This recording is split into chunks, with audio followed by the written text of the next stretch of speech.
হ্যাঁ, চাপ আমিও কম দিই না, বুঝলেন না? এই সমস্যা আছে না নাই? ওই শিক্ষা পেয়েছে ওই শয়তানের কাছ থেকে। কার কাছ থেকে?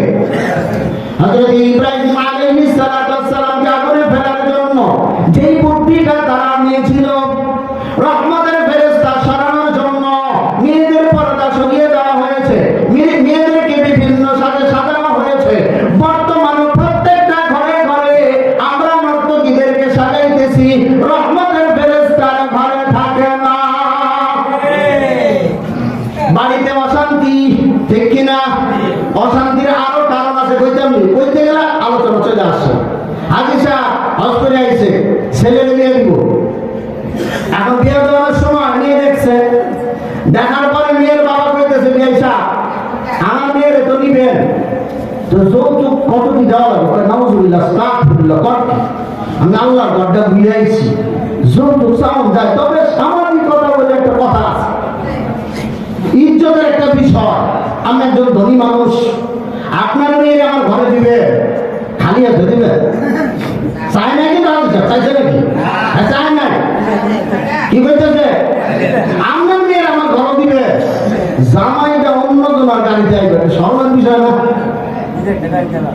নিজের ছেলে মনে করে জামাই কামনা রই, এরার কিছু নাই, জামাই কামনা রই, গাড়ি কিনে দিবেন ভালো দেখে আর কি, যাতে আপনার ইজ্জতটা থাকে। তো মেয়ের বাবা মনে করছে যে গল্প ভাষা গেছে, একটা গাছ দিতে চাইছে, কার কিছু আছে না? আছে তো, আছে কি? আপনার মেয়ে ঘর থাকবো, তো কই থাকবো? খাট দিতেন না? কি খাট? একটা বক্স খাট দিয়ে খাটের বলেছে না, আমরা যে যাবো আপনারা আইডেন বিভিন্ন মেহমান বেড়া করবো, কোন একটা সোফা সেট দিয়ে দেন। চাই নাই হাজি সাহেব, কিন্তু আমরা চাই না, চাইতে চাই না, কিন্তু সামাজিকতা কার কি? আপনার মাইয়া কি করবো? টেলিভিশনের দরকার আছে না? দেখছেন কি কর? টেলিভিশনের দরকার আছে না? তারা কেমন সময় কাটাইবো? একটা টেলিভিশন দিয়ে হিসাব করে হাজি সাহেব দেখে 20 লাখ শেষ, 20 লাখ শেষ। তো হাজি সাহেব না চাইতে 20 লাখ চাইলে কত চাইতো? হাজি সাহেব হালাল খায় না হারাম খায়? আপনাদের এলাকার এরকম হাজি থাকলে মাপ চাই। আপনি ছেলেকে বিয়ে দেওয়ার সময় কৌশলে 20 লক্ষ টাকা নিলেন, আপনার ওই ছেলের ঔরস থেকে বাইজিদ বোস্তানি জন্ম নেবে না, চিত্রনায়ক ছাড়া কিছু কপালে জুড়বে না। খাইছেন হারাম, পাইবেন না জীবনে আরাম, সারা জীবন বয়ে নিয়ে বেড়াবেন বেড়াম, ঠিক কিনা?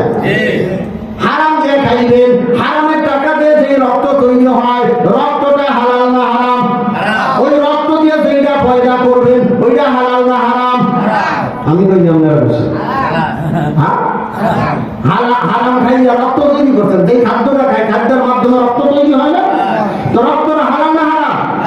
তো হারাম রক্ত দিয়ে যেটা পয়দা করবে, ওটা হারামে পড়ে। এটা তো আপনারা বলেন সুতরাং করবোই, করবো কি করবো না? হইতেছে কি না? হয় না? ছেলের হাতে বাপে মায়ের খায়, কারণ একটাই, হারাম দিয়ে শুরু, আরাম পাইবা। বর্তমানে মেয়েদেরকে পর্দা করানো হয় না, না করার কারণে বিয়ে দেওয়ার সময় যৌতুক ছাড়া হয় না। আমি আমার ওয়ার্ডের ভিতরে উদাহরণ বেশি দেই বোঝানোর স্বার্থে, মেসাজটা বেশি পেশ করি। আপনারা রাগ করছেন নাকি? রাগ করতেছেন? মহিলা কলেজের সামনে এক চাচা কলা বেচতে গেছে, গল্পের মধ্যে শিক্ষা আছে। কলা বেচতে গেছে, সকাল থেকে সন্ধ্যা পর্যন্ত বসে আছে, কলা কেউ দেয় না। চাচারও কষ্ট হইতেছে এটা টানতে, তো কিছু দুষ্ট পোলাপান চাচা দেখে, চাচা আপনার ওজন অর্ধেক কমায় দিব, আপনি কি করেন? আমার বুদ্ধি নিবে? তো কলা না কয় ওজন অর্ধেক কমায় দিবা, তাও তাও বুদ্ধিটা কি দিবা? ওই কলাগুলো সব চুল্লা চুল্লা চামড়াগুলো ফাটায়, আর ওই হালুয়াটা খালি রাখেন, তাহলে অর্ধেক ওজন কমে গেল। চাচাকে তো বুদ্ধি খারাপ না, ভালোই। কলাগুলো চুল্লা সব চিলকাগুলো ফালাই দিচ্ছে, আছে কোনগুলা? খালি কলাগুলো।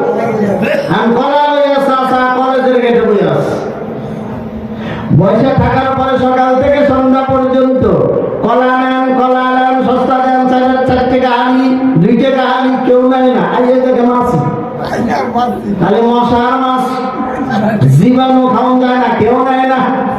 চাচা কাকুরা বলে বুদ্ধিটা দিয়ে তোমার সর্বনাশ করে গেছে। কি কাম করলাম? বিকালবেলা দেখো দুষ্ট তোরা বুদ্ধি দিলি কলা গোলা এমনি রাখতে, তাইলে আমার ওজনটা কমবো। ওজন কমাইছি, কলা তো বেচতে পারলাম না। বুদ্ধিটা দিয়ে কলাটা কেমনে বেচবো? পয়সা আছে, এটা তো আরো সহজ। কেমনে? পকেটের ভিতরে যতগুলো টাকা আছে সব বাই কর। চাচা তাই করছি, 20 টাকার নোট, 50 টাকার নোট, 100 টাকার নোট, এখন তো 200 টাকার নোট আছে, 500 টাকার নোট, 1000 টাকার নোট। চাচা এক একটা কলারে 20 টাকা বা 50 টাকার নোট দিয়ে মুড়ে গেল। প্রত্যেকটা কলারে 100 টাকা 50 টাকার নোট দিয়ে মুড়াইয়া একটা খালি ঘোষণা দেন 4 টাকা হানি। চাচা মুড়ে খালি ঘোষণা দিতে দেরি, কলা ফাঁপতে দেরি, মুহূর্তের ভিতরে কলা ফাঁপ। আর চাচা দেখছে আমার বুদ্ধি, আমরা কেমনি বাঁচাইলা? আমরা বাঁচাই সত্য ঠিক হয়, কিন্তু পকট তো শেষ। বর্তমানে আমাদের যুবতী মেয়েদেরকে বাঁচানোর জন্য বোরখা ভারী লাগে, ঠিক কিনা? মানে আমার মেয়েটা অসুস্থ হয়ে পড়বে, এর বোরখা পরাইলে আমার মেয়ের চলার জন্য কঠিন, বোরখাটা পরার দরকার নাই, কলার মতো সিল্কা ভালাইয়া দিছে, ঠিক কিনা? খালি কলা নিয়ে আমি আমার ঘুরে বিভিন্ন মশা মাছি পড়ে, ঠিক কিনা? এই মেয়েকে যখন আমি অন্যত্র বিবাহ দিতে যাই, ফ্রিজ দিয়ে মোড়াইয়া দেওয়া লাগে, টেলিভিশন দিয়ে মোড়াইয়া দেওয়া লাগে, মোটর সাইকেল দিয়ে মোড়াইয়া না দিলে আমার মেয়ের বিয়ে হয় না। মশা মাছি ভালাইছে কে? কে ভালাইছে? আমার আপনার মতো মানুষ, ঠিক কিনা? এই মশা মাছি ভালাইয়া ওই জেলার বিষাক্ত করছে, মশা মাছির উপদ্রব কইরা আমাদের বিয়েগুলা বিষাক্ত হয়ে গেছে। আর এই বিয়েগুলাকে বিক্রি করতে গেলে যৌতুক ছাড়া বিবাহ হয় না, ঠিক কিনা? তাহলে বাঁচতে হলে ইমান তৈরি করা লাগবে, ঠিক কিনা? তো কোথায় ছিলাম মনে আছে? হযরত ইব্রাহিম আলাইহিস সালাতু ওয়াস সালামকে আগুনে নিক্ষেপ করতে চায়। এবার কি করবে? বলে অশ্লীল অসামাজিক কাজ করা